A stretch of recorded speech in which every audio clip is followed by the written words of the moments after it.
السلام علیکم۔ آج قسط نمبر 4 حمزات کی واپسی کے ساتھ ہم حاضر ہوئے ہیں۔ قسط شروع کرنے سے پہلے میں آپ سب سے درخواست کروں گی میرے چینل کو لائک اینڈ سبسکرائب کرنا نہ بھولے گا۔ آغاز کرتے ہیں۔ حمزات نے مجھے یہ بھی تاکید کی کہ میں کسی سے اس قدر قریب نہ ہوں کہ کوئی دوسرا اس حصار کی زد میں آ جائے۔ اس حصار میں داخل ہونے والا جسام زندہ نہیں رہ سکتے تھے۔ حمزات کے جاتے ہی میں نے اپنی چشم تصور کی اور دلال بزجی کو دیکھا۔ اس کے چہرے پر فکر و تردد کے آثار تھے اور آس پاس زنجانیوں کا ہجوم تھا۔ دیکھتے ہی دیکھتے کایا پلٹی اور اس کی صحرائیہ پر ذرہ ذرہ ہوتی نظر آئی۔ دلال بزجی نے کسی ندیدہ قوت کو آواز دے کر اپنے وجود کو سمیٹنا چاہا مگر کچھ بھی ممکن نہ ہوا۔ اس کی پراسرار عبادت گاہ انا فنا ملبے کا ڈھیر بن گئی۔ دلال بزجی وہاں سے چیختا ہوا بھاگ گیا۔ اس دوران میں حمزات کو سخت ترین کرب اور اذیت سے دوچار ہونا پڑا۔ میں نے اسے طلب کرنا چاہا تو میرے آنے سے بھی قاصر رہا۔ میرے حکم پر وہ بنگال کے اس ساحر سے ٹکرا گیا تھا جس سے ٹکرانا اپنے وجود کو خطرے میں ڈالنا تھا۔ اس نے شاید اس لیے مہلت مانگی تھی مگر حالات کچھ اس طرح پیش آئے کہ میں نے اسے مہلت نہیں دی۔ شاید دلال بزجی اس سے مقابلہ کرتے ہوئے اس کی قوتیں مفلوج ہو گئی تھی۔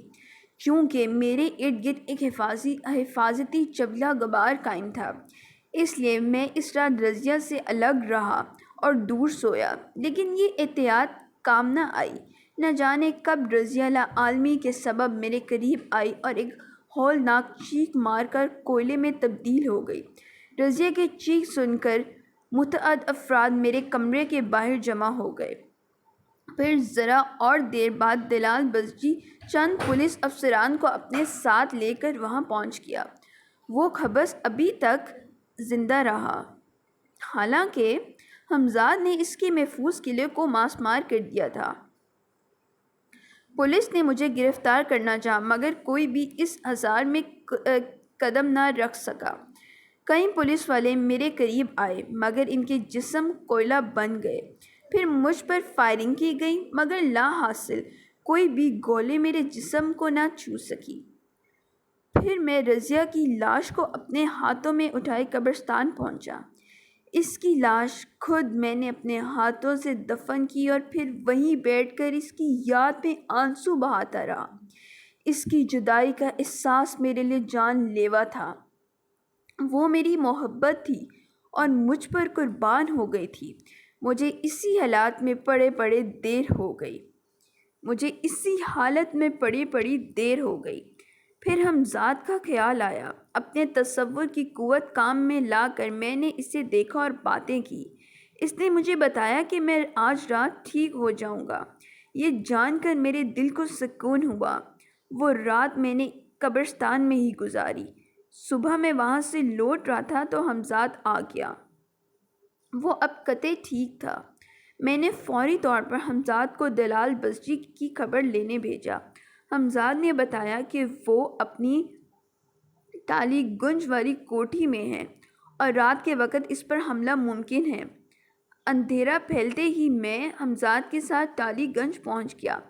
مجھے دیکھ کر دلال بزجی اپنے شکست تسلیم کر لی۔ یہ پہلا موقع تھا کہ میرے کسی دشمن نے اس طرح میرے سامنے ہتھیار ڈالے تھے۔ میری انا کو بڑی توقیر ہوئی۔ میں نے اس کی جان بخش کر دی۔ پھر دلال بزجی کی ضد اور خوشامد پر میں نے اس کی حویلی میں رہنا قبول کر لیا۔ دلال بزجی میری حسن پسند فطرت سے واقف تھا۔ اس کی خدمت مدارت میں کمی نہ کی۔ اب مجھے اس کے لیے اپنے حمزات سے مدد لینے کی ضرورت نہیں رہی۔ شاہد و شراب کی ہم جلسی نے سب کچھ بھلا دیا۔ دلال بزجی نے کلکتہ کی اعلیٰ سوسائٹی میں مجھے اپنا گروہ کہہ کر متعارف کرایا تھا۔ ایک بار پھر میرا وہی سنہری دور لوٹ آیا جو بدایوں میں تھا۔ میں حمزات کے ذریعے لوگوں کی عجیب خواہشات پوری کر کے ان کی عقلیں ونگ کر دیتا تھا۔ اسی دوران ایک عجیب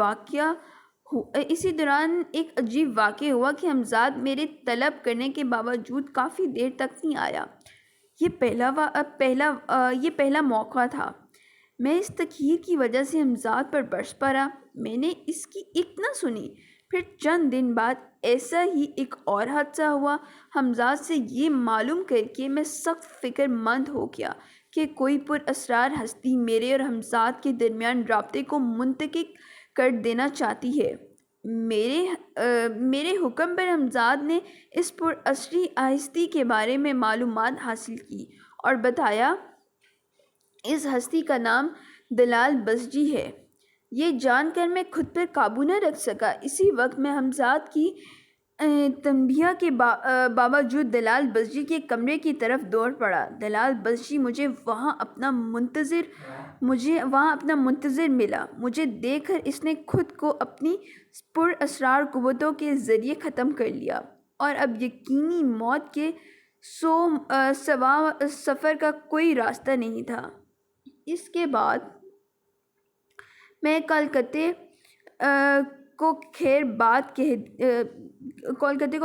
کہہ دیا اور حمزات کے ذریعے دہلی پہنچ گیا۔ میں نے دہلی میں ایک نئے نام سے نئی زندگی کا آغاز کیا۔ جلد ہی میرے لیے ارد گرد عقیدت مندوں کا ہجوم ہو گیا۔ اب میں اپنی زندگی سے مطمئن تھا۔ حمزات کے ذریعے میں نے اپنے بیٹے کے بارے میں معلومات حاصل کی جو رضیہ سے تھا۔ اس کا نام ثقافت تھا اور وہ بادیوں میں بڑے حالات کا شکار تھا۔ میرے ہوتے میری اولاد کیمسٹری کی زندگی بسر کرے اور مشکل میں گرفتار ہو، یہ میرے لیے باعث شرم تھا۔ اسی کے ساتھ مجھے ایک اور اطلاع نے مضطرب کر دیا۔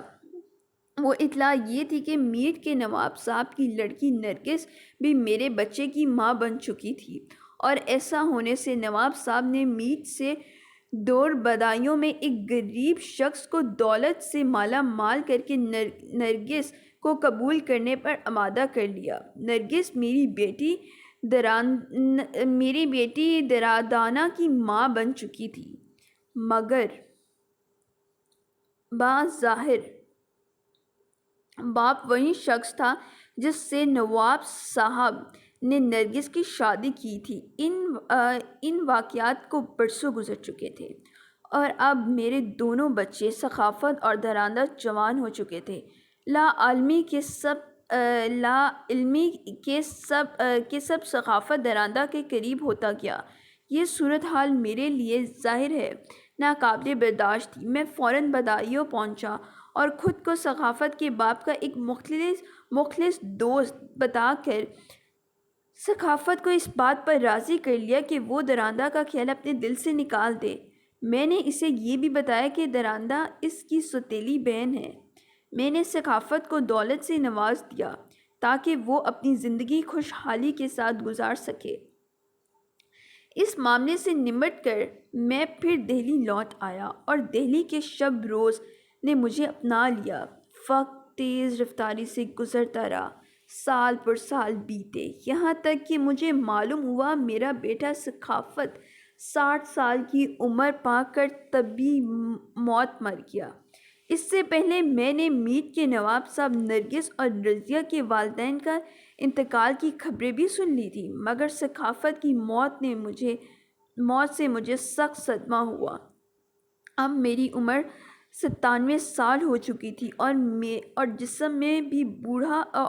میرا جسم بھی بوڑھا ہو چلا تھا۔ اب میرا خیال تھا کہ میں یہ جسم تبدیل کر دوں۔ پھر انہی دنوں میں ایک رات میری روح کانپ اٹھی۔ میرے سامنے ماں پڑا کی روح تھی۔ اس نے مجھے بتایا کہ اب وہ ہمیشہ کے لیے اس دنیا کو چھوڑ کر جانے والی ہے، مگر اس سے پہلے وہ مجھ سے آخری انتقام لینا چاہتی ہے۔ اس اچانک اور نئی افتاد نے مجھے سخت پریشان کر دیا۔ میں ماں پارا کی روح کو تو بھول ہی گیا تھا۔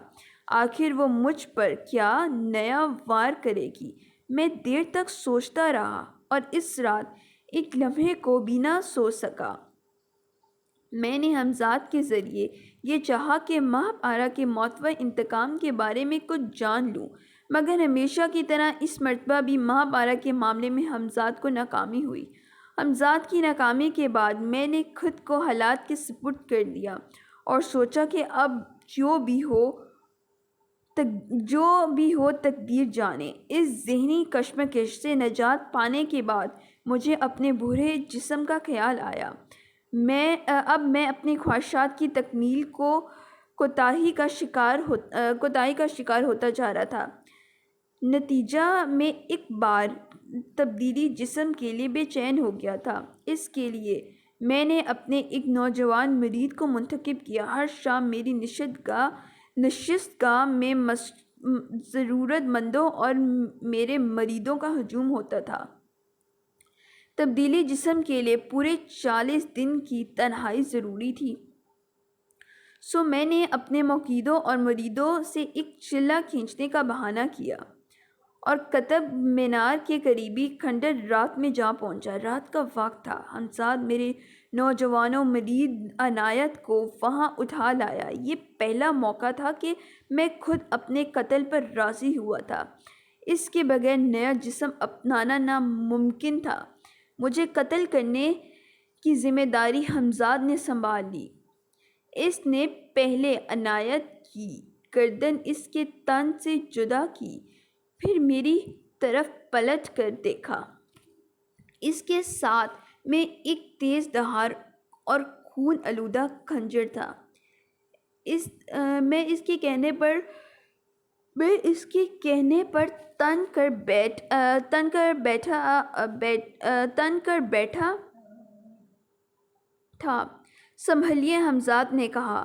میں نے چاہا کہ حمزاد کو کچھ دیر رکنے کے لیے کہوں، مگر میرے الفاظ ہونٹوں سے ادا نہ ہو سکے، کیونکہ اس سے پہلے ہی حمزاد کا ہاتھ اپنا کام کر چکا تھا۔ مجھے ایسا محسوس ہوا جیسے دیکھتی ہوئی انگیٹھی میری گردن پر الٹ دی گئی ہو۔ اس کے بعد دوسرے ہی لمحے میرا سر جسم سے جدا ہو گیا اور عنایت کے تڑپتے ہوئے جسم سے جا لگا۔ گردن کی پچھلی ہڈی پر مجھے بھرپور ضرب کا احساس ہوا اور پھر میں نے اپنے حواس پر قابو نہ رکھ سکا۔ انتہائی تکلیف اور اذیت نے مجھے بے ہوش کر دیا تھا۔ وہ 40 دن گزر گئے تو میں نے سکون کا سانس لیا۔ میں نے پھر اپنی محفل سجا لی۔ اب میری جھکی ہوئی کمر سیدھی ہو چکی تھی اور میرا جسم جوان تھا۔ میرے مرید اسے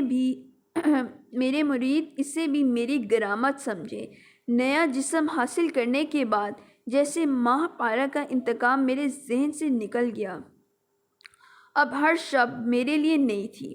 میرا عہد جوانی جیسے ایک بار پھر لوٹ آیا۔ انہی دنوں کا ذکر ہے کہ میں نے اپنے مریدوں سے ایک شخص گھنشیام داس کا نام سنا۔ اس کے بارے میں معلوم ہوا کہ وہ ایک عرصہ افریقہ میں رہ کر آیا ہے۔ وہ شخص نہ صرف افریقہ کے پراسرار علوم کا عالم ہے، بلکہ اس کے پاس کچھ پراسرار قوتیں بھی ہیں۔ پورے دہلی میں ان دنوں اس کا شہر تھا۔ یہ انسانی فطرت ہے کہ وہ اپنے سامنے کسی دوسرے کا چراغ جلتے نہیں دیکھ سکتا تھا۔ دہلی میں ایک طویل عرصے سے میرا توتلی بول رہا تھا۔ میری شہرت اور عزت میں حصے دار بننے والا یقیناً میرا دوست نہیں ہو سکتا۔ میں نے اس کے اتنے تذکرے سنے کہ اسے دیکھنے کی خواہش پیدا ہوئی، اور ساتھ ہی یہ خواہش بھی تھی کہ اس کے پاس کیا پراثر قوتیں ہیں، وہ کتنے پانی میں ہیں۔ میں چاہتا کہ لوگوں سے اس کے ذہن سے اس کا بھوت